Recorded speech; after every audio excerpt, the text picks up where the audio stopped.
Bersama kembali dan terima kasih kerana terus setia bersama dengan BIS Malaysia TV1. Saudara, sektor peternakan negara sedang mengalami proses transformasi dengan pelbagai pendekatan yang inovatif bagi memenuhi permintaan pengguna yang semakin bercederasa tinggi.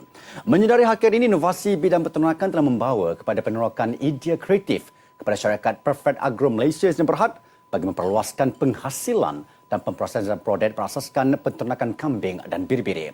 Untuk berkongsi kejayaan syarikat Perfect Agro Malaysia yang berhad, ini kita bersama dengan tetamu istimewa hari ini, Encik Muhammad Huzaimi bin Datuk Razi, pengarah syarikat Perfect Agro yang berhad, untuk berkongsi rahsia kejayaan beliau pada petang ini. Selamat datang ke studio. Terima kasih, Doktor. Dan dengan iklim cuaca sekarang semakin selesa, nyaman. Itu perubahan sejuk yang berlaku. Tapi itulah, bila iklim sejuk ni, masa kat sini, kalau kita di peladangan ni, kita perlu jagalah. Sebab iklim sejuk ni, kita takut mortality rate ataupun kadar kematian ternakan kita berbeza. Ada kesan yang cukup besar. Ada kesan yang cukup besar. Sedikit suhu yang berbeza. Benar. Ini tidak disedari. Bagi kita, itu merupakan satu keselesaan. Bagi haiwan ternakan ini merupakan satu perubahan drastik bagi mereka. Ya, betul. Sebab kalau sekiranya suhu dia tinggi, ternakan yang baru lahir itu akan menyebabkan dia kesejukan. Tambahan pula dengan iklim di saya punya peladang di Hulu Perak.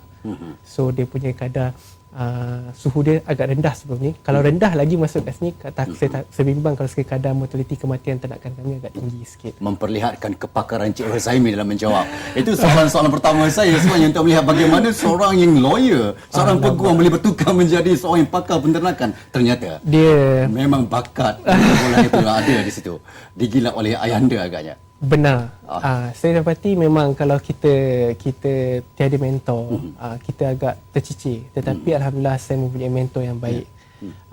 Ayah saya sendiri, Datuk Razi bin Yahya. Datuk Razi, seorang yang cukup hebat dalam korporat khususnya peternakan itu sendiri. Ya? Benar.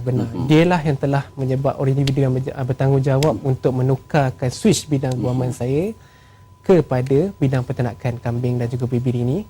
Dan selain daripada ibu saya sendiri yang telah memberi dorongan dan sokongan, dan juga semua warga Perfect Agro Malaysia yang berhad, menyebabkan hari ini kita berjayalah sampai ke tahap ini. Dan ini ikhlas ya? Ya, benar. Ikhlas ya? Ya, ikhlas.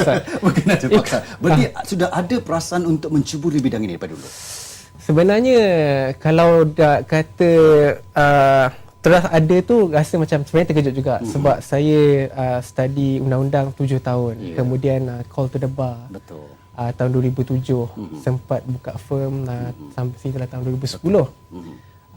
Antas Tuan Badrul Zadi Huzaimi. Kemudian tiba-tiba ayah saya kata livestock wing dia. Itu dia. Sebab saya melihat kepada Encik Huzaimi daripada bilik yang kedap dengan pelbagai rahsia, tiba-tiba berada di satu lapangan yang cukup bebas bersama dengan ternakan-ternakan. Sebenarnya betul. Sebenarnya apabila saya study kambing tu, selain daripada statement sunnah Rasulullah SAW, didapati dia telah banyak mengajar saya. Sebagai contoh, sebelum ni saya agak terfikir kalau benar ini sunnah, di manakah kaifiat dia, khasiat dia di sebalik. Dan saya dapati sebenarnya maklumlah memang patutlah ada satu riwayat hadis mengatakan tidak angkat seorang Nabi pun unless and until dia diangkat sebagai daripada seorang pengembala kambing. Nabi Daud, Nabi Sulaiman, Nabi Ibrahim mempunyai 1000 ekor kambing.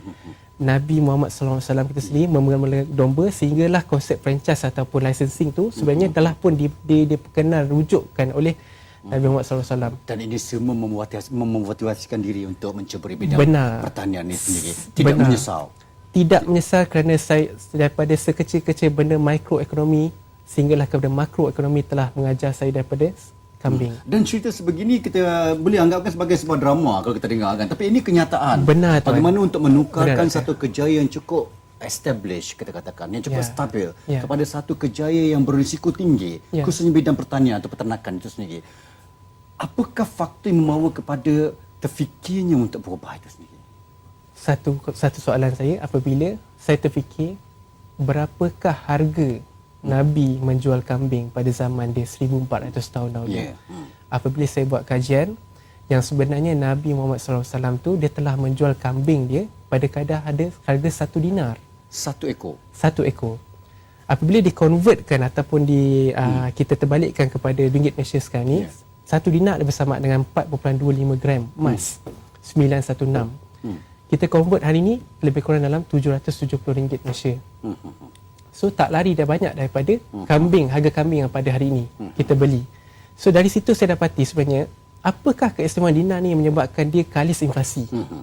Saya study pula apakah konsep mata wang. Dari situ saya dapati sebenarnya memang betul lah yang kambing ni sangat-sangat banyak dia punya orang kata rujukan dia yang kita boleh jadikan iktibar.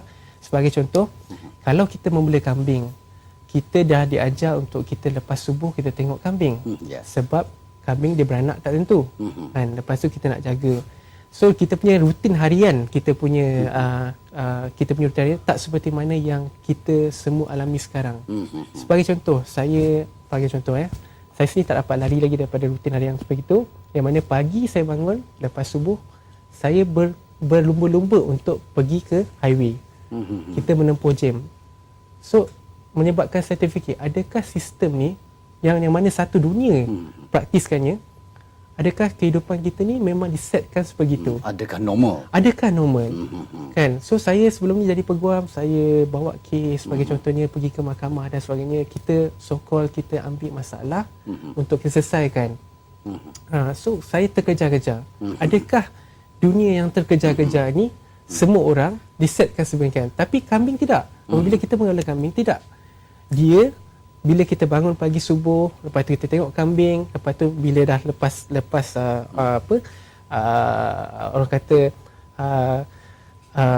dah tak dingin sangat lagi, kita bawa keluar dia. Bila keluar kita tengok kambing kita bergerak.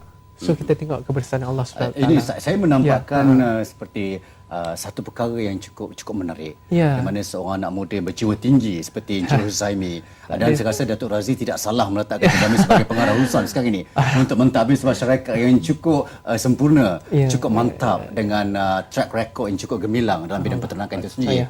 Bagi usahawan kita di luar sana, khususnya siswa-siswa ataupun anak muda yang ingin menceburi bidang sebegini, apa sepatutnya tips ataupun kriteria yang perlu mereka ada untuk membuat mereka berjaya seperti itu? Sebenarnya kita bergantung kita perlu fokus.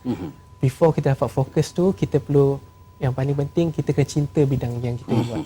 Bila cinta bidang kita yang kita buat ni, baru kita ada passionate. Kita ada kesabaran. Wa ima apa datang sekalipun, ada punya gegaran ataupun dugaan dia, kita sebabkan passion kita, kesabaran kita tu, kita cintakan apa yang kita buat dan kita faham kenapa kita perlu buat begini. Ya, itu yang sebenarnya. Saya tertarik dengan fokus yang dimaksudkan Encik Huzaimi. Jadi saya akan bincangkan tentang fokus sebentar lagi. Boleh. Bagaimana fokus itu boleh membawa kepada kejayaan syarikat yang diterajui oleh Encik Huzaimi sekarang ini. Dan untuk sebentar, apakah kita berehat seketika, kita jumpa sebentar lagi.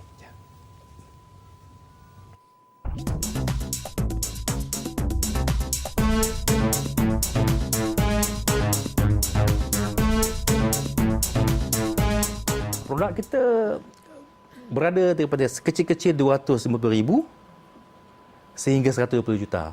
Bergantung kepada keperluan projek. Setengah projek tu walaupun nampak mudah, tapi dia perlu sampai 10 juta untuk melaksanakan projek tu. Setengah projek tu besar tapi mungkin diperlukan hanya working capital. Jadi kita kena pastikan pembiayaan projek yang kita buat tu adalah untuk teknologi akan datang, bukan teknologi yang sunset. Dari segi ICT, Biotech dengan Green Tech ni berbeza. ICT jangka masa penyaman pendek. Kerana kalau lama sangat dia akan obsolete. Tetapi untuk Biotech dengan Green Tech, masanya lama. Sebab dia punya investment tu besar. Dan dia punya pulangan daripada investment tu lama. So ada dua yang berbeza. So ICT ni pendek, short, kena mesti cepat. Dan Green Tech dan Biotech ni memang lama. So yang ICT ni habis lama pun, kalau macam broadband tu mungkin sampai 5 tahun. Tetapi itu paling lama. Tapi kalau Green Tech dan Biotech sampai 15 tahun kita bagi.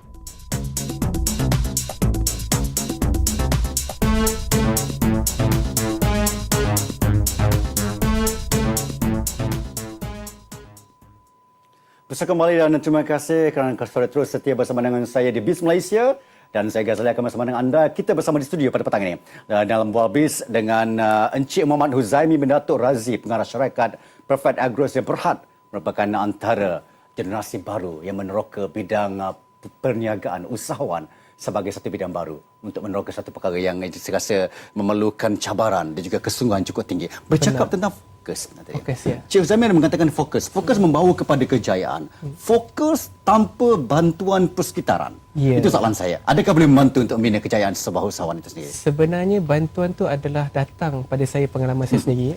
Apabila kita mulai dapat passionate, kita fokus satu bidang tu, bila kita dapat tune dia, dari situlah bantuan tu akan datang. Sebagai contoh. Tapi tidak berusaha takkan dapat bantuan. Dari segi Bantuan kena dicari. betul, bantuan Takkan dapat datang bergolek. Ya, Itu betul. masalah usahawan kita. Ya, Menanti ya. bantuan datang bergolek. Betul. Tapi kita kena buktikan dahulu sebenarnya. Kita buktikan dulu apa yang kita buat. Terus kita punya passionate. Yes, saya. Produk keluaran kita, barulah kita dapat bantuan. Bila lah orang buka mata. Dan sebagai contoh, pengalaman saya sendiri, dulu mula-mula tahun 2006 tu memang beli kambing saja. Market saya untuk akikah, korban dan sebagainya. Terhad. Kepada bidang itu Tidak saja. lah. Tetapi bagaimanakah saya nak convertkan yang tahunan punya income tu kepada harian. So saya terfikir, sebagai contoh, kita terpaksa juga masuk pada hiliran. Sebab apa? Sebab dalam surah An-Nahl ayat 66 Allah SWT kata, dan kami jadikan domba itu susu yang terbit daripada tinja, di antara tinja dan juga darah. Ya. Masuk kat sini Allah SWT sebut susu hiliran yang terbit daripada tinja itu baja. Ya. Di antara tinja dan juga darah barulah daging. Tetapi sebenarnya selama ni saya terfikir, saya fokus daging saja.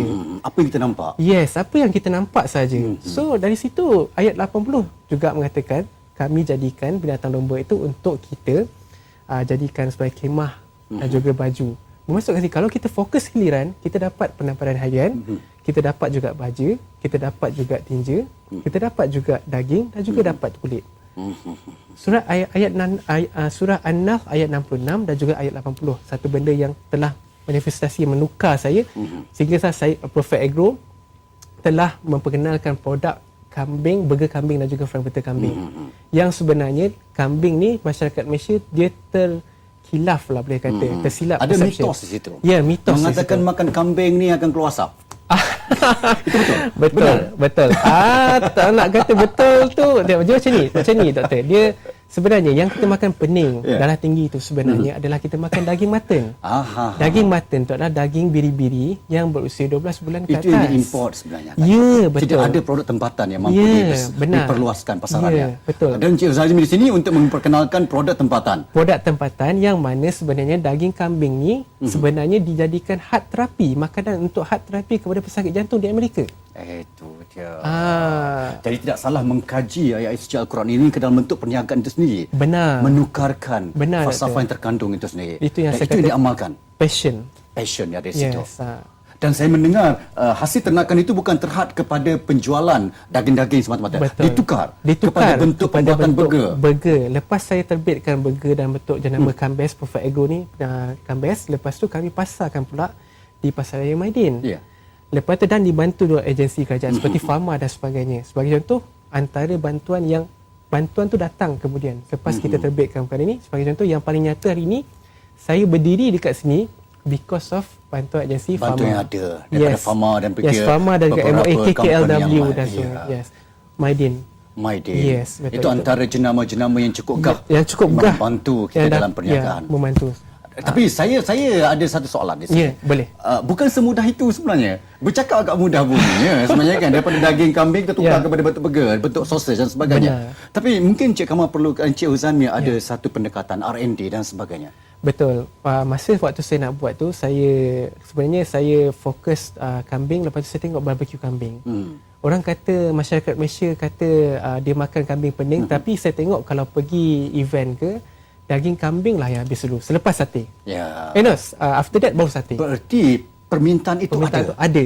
Cuma cara pemasaran itu. Cara pemasaran dan ini cara pemasaran pendekatan. So saya nak mentafsirkan semula daging yang sihat.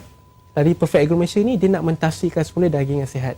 Apakah daging yang sihat tu? Itulah daging kambing yang selama ni ditarah tafsirkan oleh masyarakat Malaysia sebagai pening dan darah tinggi. Dan saya melihat kejujuran yang ada pada Encik Huzaimi melalui syarikat Perfect Agro yang berharap semoga pasaran akan sentiasa meningkat dan mendapat perhatian di luar sana. InsyaAllah, seringkas mungkin harapan. Ya, harapan saya untuk syarikat Perfect Agro Malaysia dan juga para bakal usahawan di luar sana, saya haraplah sangatlah yang sebenarnya kita kita dekat sini kita nak mentaktifkan semula daging yang sihat. Kita jangan mengatakan semula yang sebenarnya daging kambing tu adalah satu benda yang pening dan sebagainya.